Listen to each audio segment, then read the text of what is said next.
சேர்ந்த சத்யராம் ராம்கண்ணன் அவர்கள் உங்களிடம் பேசியிருக்கிறார். அனைவருக்கும் வணக்கம்.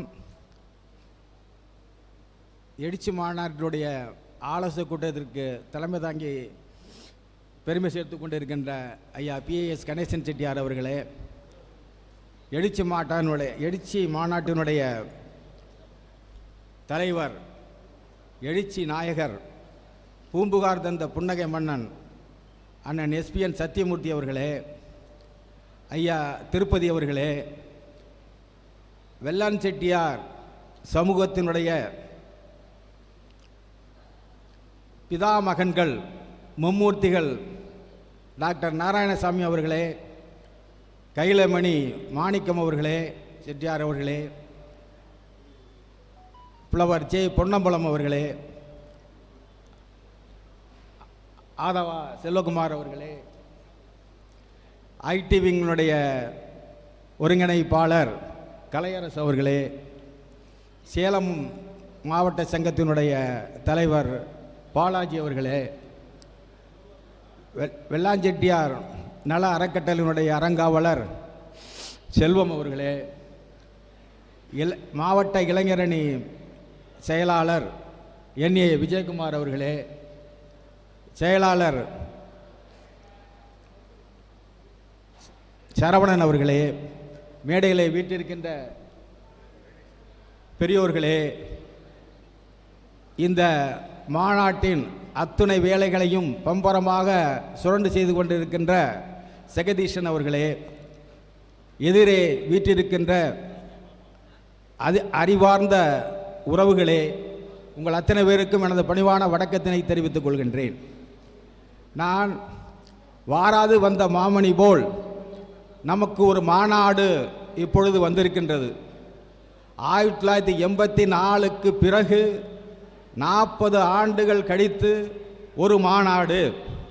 அந்த மாநாட்டை வெற்றி மாநாடாக ஆக்குவதற்கு நாம் என்ன செய்ய வேண்டும்? 40 ஆண்டு காலம் நம்மை யார் என்று நிரூபிக்கவில்லை. இன்றைக்கு நிரூபிக்கக்கூடிய அந்த வேலை வந்திருக்கின்றது.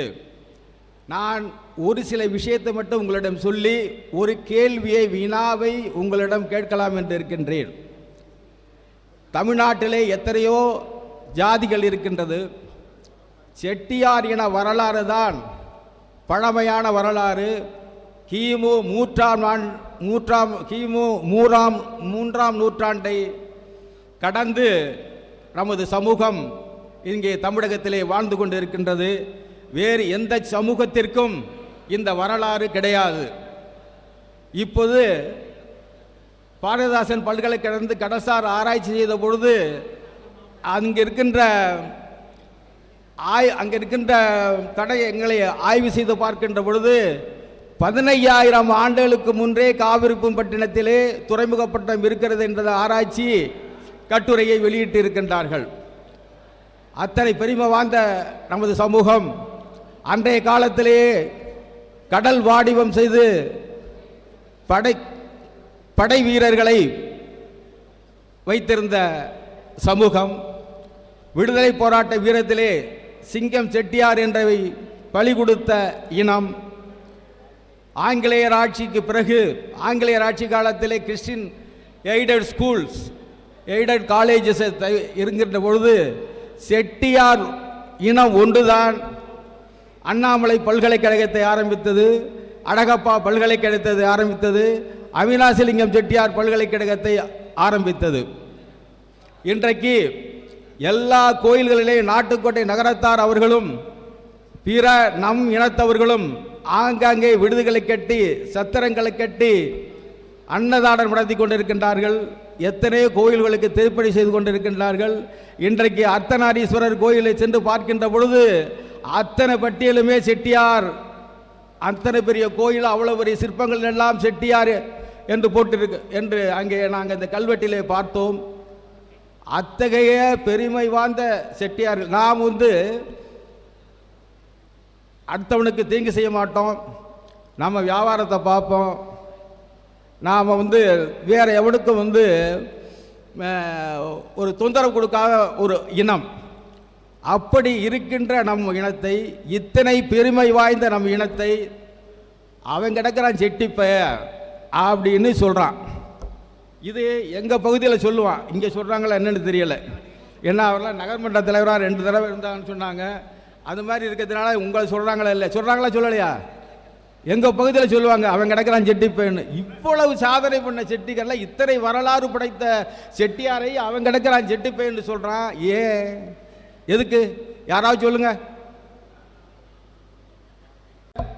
2021 கொரோனா வந்துருச்சு செடுவல்ல. இன்றைக்கு ஜாதிவாரி கணக்கெடுப்பு எடுத்தால் 10 லட்சம் பேர், 10% பேர் நம்ம செட்டியார் இருக்கிறோம். அப்படி இருக்கிற செட்டியாரை மைனாரிட்டி என்று சொன்னால் அந்த மைனாரிட்டி என்று சொல்வதை மெஜாரிட்டி தான் நாம் என்று காண்பிப்பதற்காகத்தான் இந்த திருச்சியிலே போட்டிருக்கின்ற எழுச்சி மாநாடு. அந்த எழுச்சி மாநாட்டை நாம் இப்பொழுது வெற்றி பெற வைக்கவில்லை என்றால் நாம் எப்பொழுதும் மைனாரிட்டி தான். நம்முடைய சந்ததிகளுக்கு செய்ய போகின்ற பெரிய தீங்கு, நமது வருங்கால சந்ததிகளுக்கு நாம் இந்த மாநாட்டில் 1 லட்சம் பேரை திரட்டி காட்டுவோமே ஆனால் நம்ம சந்ததிக்கு நாம் இதுவரை சேர்த்து வருகின்ற சொத்துக்களை விட பெரிய சொத்து. ஒவ்வொருவரும் இதை மனதில் வைத்துக்கொண்டு கலையரசு சொன்னார்கள், இங்கே வந்திருக்கிறவர்கள் எல்லாம் நிர்வாகிகளைத்தான் கூப்பிட்டிருக்கிறோம் என்று சொன்னார். ஆகவே ஒவ்வொரு நிர்வாகிகளும் குறைந்தது ஒரு 100 பேரையாவது கூட்டிக் கொண்டு வந்து அந்த மாநாட்டை நிரப்ப வேண்டும். அப்பொழுதுதான் இந்த செட்டியார் இனம் நிமிர்ந்து நிற்கும் இந்த சமுதாயத்திலே. இன்னைக்கு போய் ஓட்டு கேட்டோம்னா, போய் எம்எல்ஏ சீட்டு கேட்டோம்னா நீ என்ன ஜாதின்னு கேட்குறான், செட்டியார்னா அப்படியே வச்சிடறான். அடுத்த கேள்வி நீ எவ்வளோ செலவழிப்பண்ணு எல்லாரும் கேட்பா, நம்மளை கேட்கறது இல்லை. செட்டியார்னோட தூக்கி வச்சிடறான். அப்படிப்பட்ட அந்த நாம் இவ்வளவு வசதியாக இருக்கிறோம், பணம் இருக்குது, நாகரிகமாக இருக்கிறோம். அப்படி இருந்த நம்மளை ஏன் புறக்கணிக்கிறான்? இதை கொஞ்சமாவது நம்ம எண்ணி பார்த்தோமா? இதுக்கு நமக்கு வாய்ப்பு வரல. 40 வருஷமாக வரல. 40 வருஷமாக அவங்க வந்து எல்லா ஜாதியும் ஒன்று சேர்த்து உட்பிரிவுக்குள்ள கல்யாணங்கள் நடக்கணுங்கிறதுக்காக செஞ்சு 20,000 கல்யாணத்தை செஞ்சு வச்சாங்க. அந்த 20,000 பேர் வந்தாலே அந்த மாநாடு போதும். வருவாங்களா? அப்படி நன்றி உடையவர்கள் நாட்டில் இருந்தால் வந்துடுவாங்க. அவர்களெல்லாம் நாம் நம்ப முடியாது. இங்கே இருக்கின்றவர்கள் ஒவ்வொரு பேரும் குறைந்தது ஒரு 100 பேரை சேர்க்க வேண்டியது நமது கடமை என்று அந்த மாநாட்டு திடலை நிரப்ப வேண்டும். என்ன காலை அங்கே 3 மணிக்கு தான் ஆரம்பிக்க போகுது மாநாடு. இங்கேருந்து நீங்கள் வந்து 10 மணிக்கு கிளம்புனீங்கன்னா போதும், 7:30 மணிக்கு முடிஞ்சிடும், வீட்டுக்கு வந்து தூங்கிடலாம்.